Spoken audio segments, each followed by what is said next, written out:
Bismillahirrahmanirrahim. Assalamualaikum warahmatullahi wabarakatuh. Alhamdulillahirabbil alamin. Wassalatu wassalamu ala Rasulillah wa ala alihi wa sahbihi wa wala amma ba'd. Bersyukur kehadirat Allah Subhanahu wa taala dan kita begitu banyak kenikmatan. Di antaranya iman, Islam, sehat dan nikmat waktu luang. Membuat kita masih bisa menjalankan aktivitas kita. Ini salah satunya kita sekarang sedang menjalankan aktivitas perkuliahan. Salat serta salam semoga tetap tercurah limpahkan kepada junjungan kita Nabi besar Nabi Muhammad Sallallahu Alaihi Wasallam, pada keluarganya, sahabatnya, tabi'atnya dan kita selaku umatnya yang insyaallah diberikan syafaat di yaumil akhir. Amin ya rabbal alamin.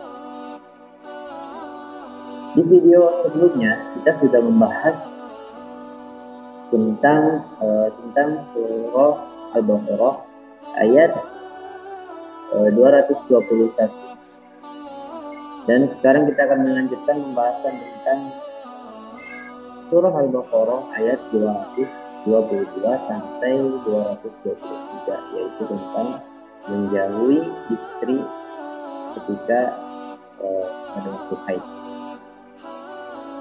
Allah Subhanahu wa taala berfirman, أعوذ بالله من الشيطان الرجيم ويسألونك عن المحيض قل هو أذى فاعتزلوا النساء في المحيض ولا تقربوهن حتى يطهرن فإذا تطهرن فأتوهن من حيث أمركم الله إن الله يحب التوابين ويحب المتطهرين نساؤكم حرث لكم فأتوا حرثكم أنى شئتم وقدموا لأنفسكم واتقوا الله واعلموا أنكم ملاقوه وبشر المؤمنين.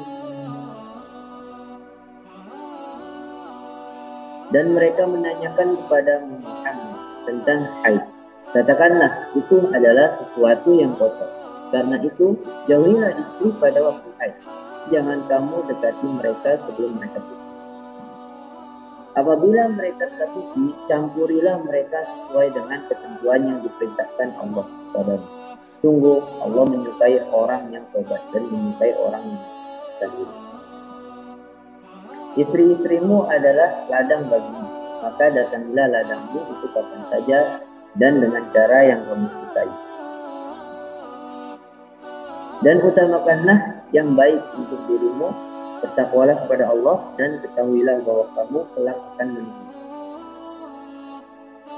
Dan sampaikanlah kabar gembira kepada orang mukmin. Quran surah Al-Baqarah ayat 222 sampai 223. Masuk ke tafsir perkataan. Al-Mahid bentuk masdar min yang artinya haid, seperti najis, artinya haid, penghidupan. Ruhbah mengatakan, padamu aku mengadukan kesulitan hidup dan pahitnya keadaan hingga bercabik-cabik rambut. Yakni aku mengadukan kesulitan hidup. Mahid digunakan sebagai istilah yang ditunjukkan pada waktu dan tempat.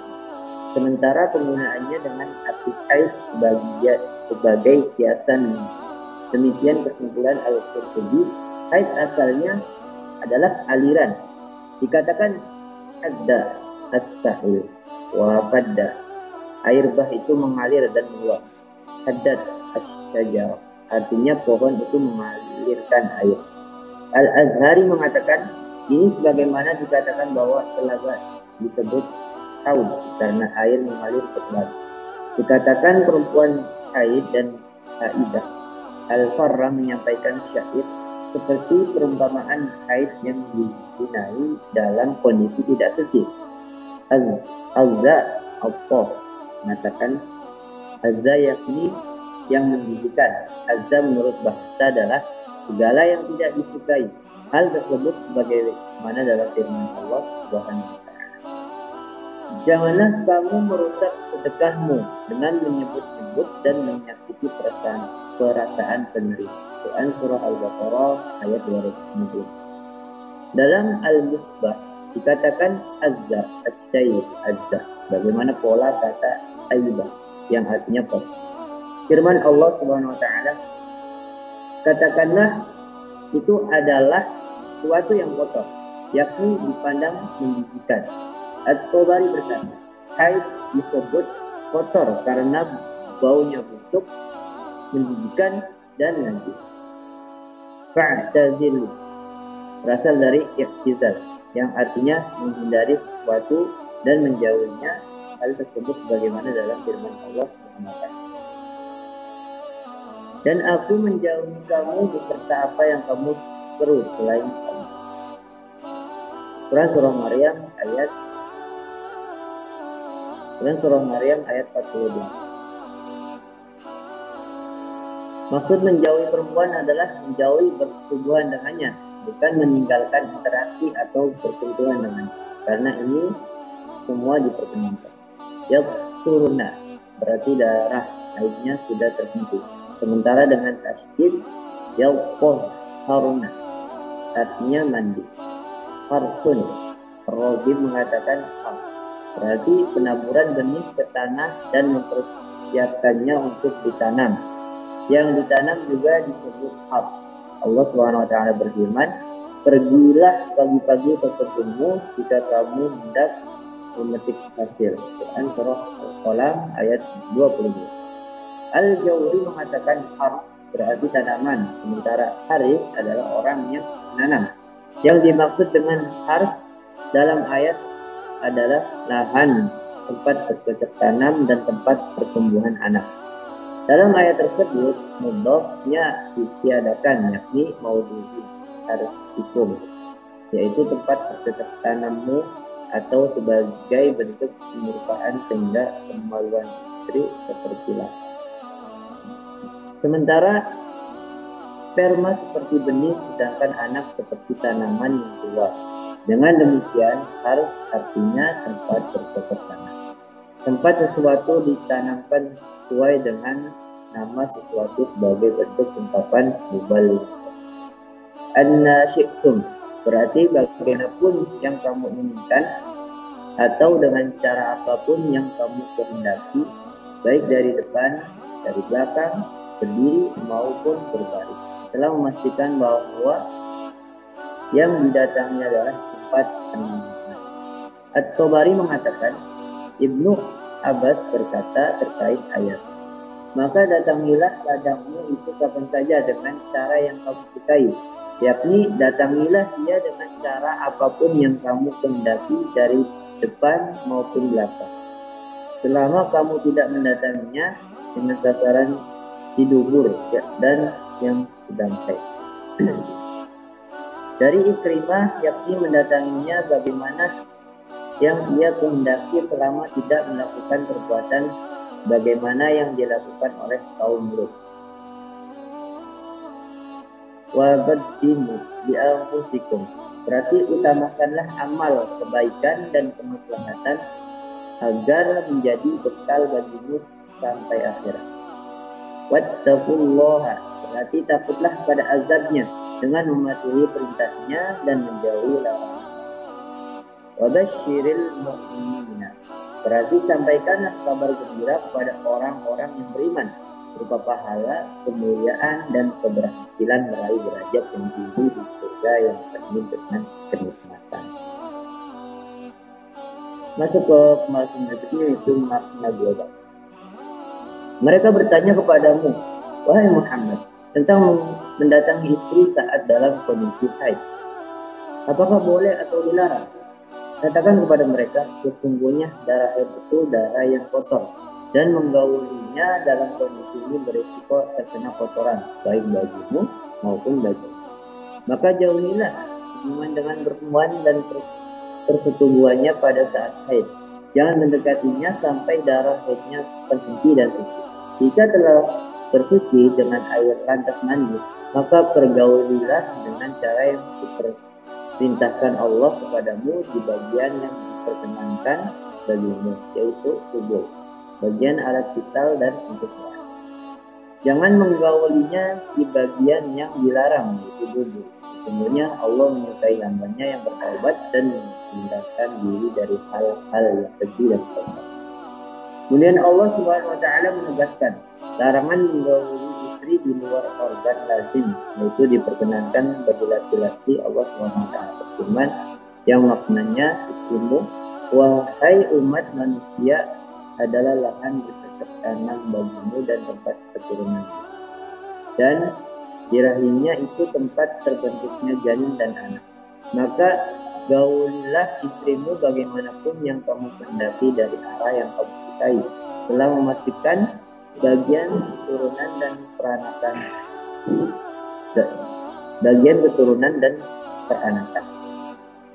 Ibnu Abbas mengatakan, siramilah tanamanmu di bagian yang tumbuh, dan utamakanlah wahai orang-orang yang beriman untuk dirimu sendiri amal-amal yang baik, dan sadarilah pengawasan Allah serta takutlah kepadanya dalam bertindak. Serta takutlah suatu hari di mana kamu berjumpa dengan Tuhan.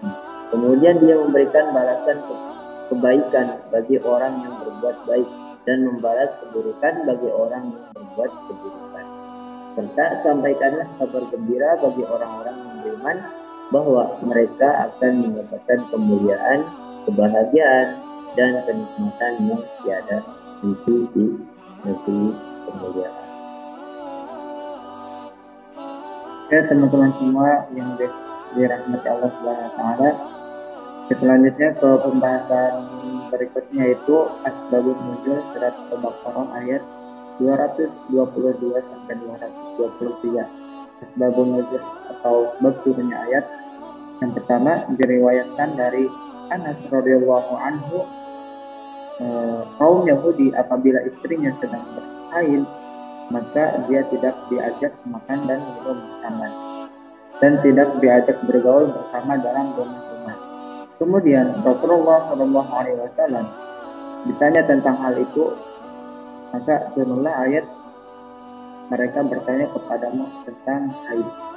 Katakanlah, haid itu kotoran, maka jauhilah wanita-wanita pada waktu haid. Lalu Rasulullah SAW menyuruh mereka makan dan minum bersama, dan hendaknya berkumpul dalam satu rumah, serta boleh berbuat apa saja kecuali bersetubuh. Kemudian kaum Yahudi berucap, tak lain yang dikehendaki Muhammad meninggalkan ajaran kita itu hanya ia ingin berbeda dengan kita dalam hal itu. Lalu Abdad bin Bishr dan Usaid bin Hudayr menghadap Rasulullah SAW, memberitahukan apa yang diucapkan kaum Yahudi tersebut, dan mereka bertanya, apakah tidak boleh kita mengumpuli atau menggauli mereka dalam keadaan haid? Rasulullah SAW spontan mukanya berubah, sehingga kami mengira dia marah kepada mereka berdua. Kemudian Anas hidangkan susu. Lalu Rasulullah SAW menyilahkan atau mempersilahkan mereka berdua meminumnya. Mereka pun tahu bahwa Rasulullah SAW tidak benar. Kedua, diriwayatkan pula dari Jabir, dia berkata, adalah kaum Yahudi berkata, siapa yang menyetujui istrinya pada bagian kemaluannya atau kaginanya dari alat kitakan, maka anaknya akan menjadi giling. Lalu turunlah ayat, istri-istrimu adalah laksana tanah tempatmu bercocok tanam. Maka datangilah tanah tempat bercocok tanammu itu dengan cara bagaimana saja yang kamu kehendaki. Terus kandungan hukum yang selanjutnya ke pembahasan kandungan hukum surat Al-Baqarah ayat 122 sampai 123. Yang pertama, apa yang harus dijauhi ketika istri sedang haid? Para ulama berbeda pendapat tentang apa yang wajib dijauhi terhadap perempuan yang dalam keadaan haid. Menurut Ibnu Abbas dan Ubaidah As-Silmi, yang wajib dijauhi adalah seluruh tubuhnya. Menurut mazhab Abu Hanifah dan Malik, yang wajib dijauhi adalah antara lutut dan pusar. Sedangkan menurut mazhab Syafi'i, yang wajib dijauhi adalah tempat kotoran, yakni akan pembagian kemaluan perempuan. Yang pertama, alasan mazhab yang pertama, bahwa Allah Subhanahu wa Ta'ala menyuruh menjauhi perempuan itu dan tidak mengecualikan sesuatu daripadanya. Maka wajiblah dijauhi dijauhi seluruh tubuhnya karena keumuman ayat. Maka jauhilah perempuan-perempuan yang dalam keadaan haid. Al-Qurtubi berkata, ini adalah pendapat yang janggal yang keluar dari pandangan ulama pada umumnya. Meskipun ayat tersebut menunjukkan arti umum, tetapi ada sunnah yang berbeda pendapat atau gimana ya, saling berseberangan dengan pendapat lain. Terus yang kedua, alasan mazhab yang kedua, Abu Hanifah dan Malik beralasan dengan riwayat dari Siti Aisyah radhiyallahu anha bahwasanya dia berkata, aku pernah mandi bersama Rasulullah Shallallahu Alaihi Wasallam dari satu bejana, sedangkan kami berdua dalam keadaan junub. Lalu Rasulullah Shallallahu Alaihi Wasallam menyuruhku, maka aku berkain cawat. Kemudian ia memelukku sedangkan aku dalam keadaan haid. Dan dari riwayat Maimunah bahwa dia berkata Rasulullah Shallallahu Alaihi Wasallam biasa memeluk istri-istrinya di atas kain, sedangkan mereka dalam keadaan haid. Terus alasan mazhab yang ketiga, Imam Syafi'i beralasan dengan sabda Rasulullah Shallallahu Alaihi Wasallam, berbuatlah apa saja kecuali setuju. Riwayat dari Masruq, dia berkata, aku pernah bertanya kepada Aisyah tentang apa yang boleh bagi laki-laki atau suami terhadap istrinya apabila istrinya itu dalam keadaan haid. Aisyah menjawab, boleh berbuat apa saja kecuali bersetubuh.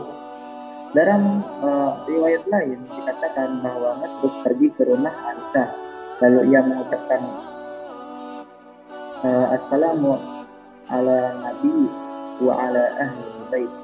Semoga kesejahteraan melimpah kepada Nabi Sallallahu Alaihi Wasallam dan keluarganya. Kemudian Aisyah berkata, ayah Aisyah, selamat izinkanlah dia masuk. Lalu Masruq berkata, sesungguhnya aku ingin tanya kepadamu tentang sesuatu, tetapi aku malu untuk bertanya. Kemudian Aisyah berkata, sesungguhnya aku adalah ibumu dan engkau anakku. Lalu ia bertanya, apakah yang boleh bagi laki-laki atau suami terhadap istrinya yang sedang dalam keadaan haid? Aisyah menjawab, baginya boleh berbuat apa saja kecuali terhadap farjinya. Selanjutnya tarjih dari pendapat-pendapat yang tadi saya sampaikan. Setelah memperhatikan dalil-dalil yang ditampilkan, terlihat bagi kita semua bahwa yang kuat adalah pendapat mazhab yang kedua. Pendapat inilah yang dipilih Ibnu Jarir At-Tabari yang menyatakan pendapat yang paling kuat dalam hal ini adalah pendapat orang yang mengatakan bahwa bagi laki-laki terhadap istrinya yang sedang haid boleh mempergaulinya dalam batas-batasan tertentu.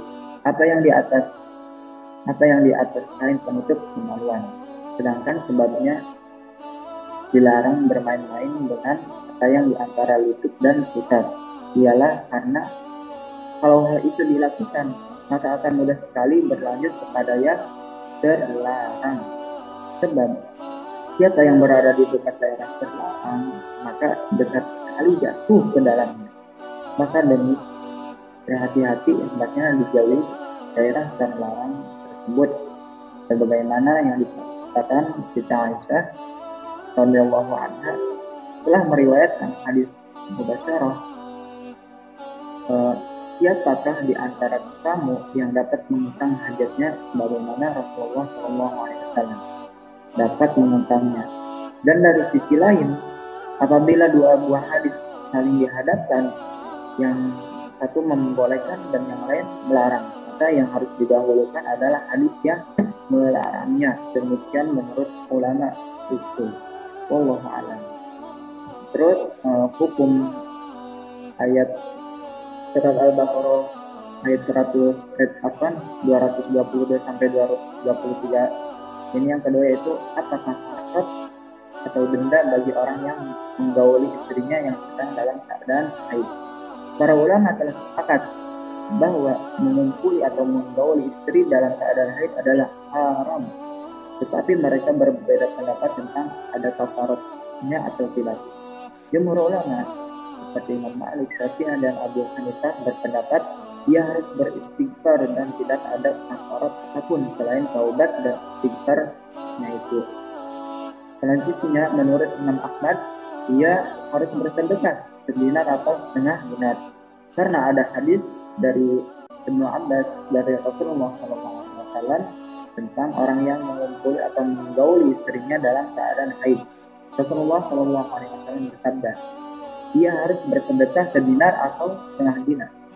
Sebagian ahli hadis menyatakan, jika waktu disetubuhi atau digauli dalam keadaan masih ada darahnya, maka wajib bersedekah 1 dinar, dan jika darahnya sudah berhenti, maka sedekahnya setengah dinar. Al-Qurtubi menjelaskan atau berkata, alasan ulama yang tidak mewajibkan kafarat atau denda melainkan hanya harus taubat dan membaca istighfar adalah hadis dari Ibnu Abbas ini. Sedangkan hadis lain yang seperti sedangkan hadis lain yang seperti itu tidak dapat dijadikan alasan. Dan tentang zina, tanggungan atau denda adalah kembali kepada asal semula, yaitu tidak ada.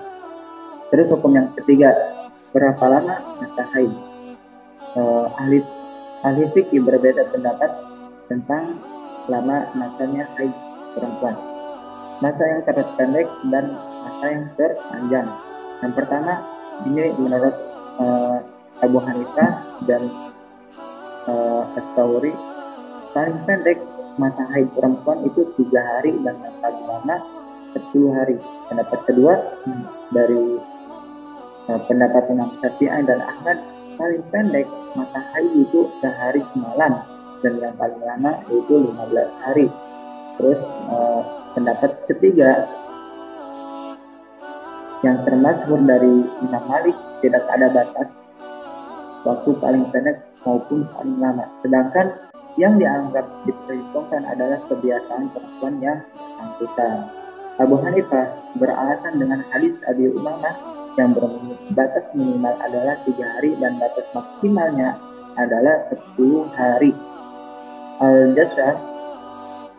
Al-Jashas berkata, jika hadis ini sah, maka siapapun boleh beralih daripadanya.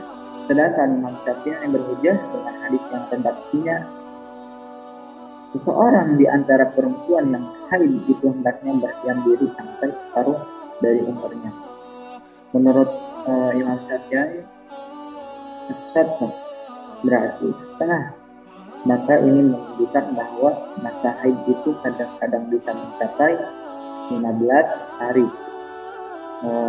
As-Sabuni berpendapat dalam ayat Quran ini tidak ada petunjuk tentang sedikit atau lamanya masa haid. Masalah ini merupakan masalah ijtihad yang dapat dilihat dalam kitab-kitab fiqh. Terus kandungan hukum yang keempat, yaitu apakah yang dilarang terhadap perempuan yang haid. Para ulama telah sepakat bahwasanya perempuan yang sedang haid dilarang mengerjakan sholat, dilarang mengerjakan puasa, sholat, masjid, menyentuh mushaf Al-Quran, dan tidak boleh bagi suaminya mengumpuli atau menggauli istrinya sampai istrinya itu suci. Dan hukum-hukum ini dapat diketahui secara terperinci dalam kitab-kitab fikih. Wallahu a'lam bishawab.